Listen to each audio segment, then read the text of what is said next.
दोस्तों अगर आप जानेंगे कि कॉन्स्टिट्यूशन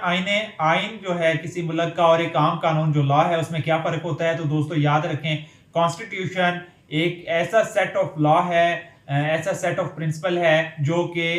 इस्तेमाल होता है एक मुल्क को चलाने के लिए। इसको मदर ऑफ ऑल लॉज भी कहा जाता है, यानी एक आइन है, जैसे पाकिस्तान में आइन पाकिस्तान है और इसी तरह पाकिस्तान में दूसरे कवानीन है, कॉन्ट्रैक्ट लॉ है, सीआरपीसी, पीपीसी, ताज़ीरात पाकिस्तान, तो ये कवानीन है। तो दोस्तों जो कॉन्स्टिट्यूशन है उसकी अहमियत सबसे ज़्यादा होती है क्योंकि उसको मदर ऑफ लॉ कहा जाता है। और इसकी मिसाल मैं आपको दोस्तों ये देता हूँ कि जैसे कि पाकिस्तानी कॉन्स्टिट्यूशन में है कि जो इंसानी जान है उसकी हिफाजत की जाएगी, उसके माल जान की। इसी तरह पाकिस्तानी कॉन्स्टिट्यूशन में लिखा हुआ है कि पाकिस्तान में कोई ऐसा कानून नहीं बनेगा जो कि कुरान और सुन्नत के मुनाफी हो। तो दोस्तों अब ये बात आइन में लिख दी गई है, अब पाकिस्तान में कोई भी ऐसा लॉ नहीं बन सकता। यानी अगर गवर्नमेंट ये नहीं कर सकती कि वो पाकिस्तान में एक ऐसा कानून बना दे जिसमें वो ज़बरदस्ती लोगों की जो माल है उसकी जायदाद पे कब्जा करने का उनको इख्तियार मिल जाए, या ज़बरदस्ती गिरफ्तार करने का उनको इस तरीके से कोई इख्तियार मिल जाए, या किसी भी मुल्क में जो आइन होता है वो एज ए प्रिंसिपल लॉ माना जाता है और जो उसके बाकी जो कवानीन है वो उसके मातहत सब ऑर्डिनेंट लॉ माने जाते हैं।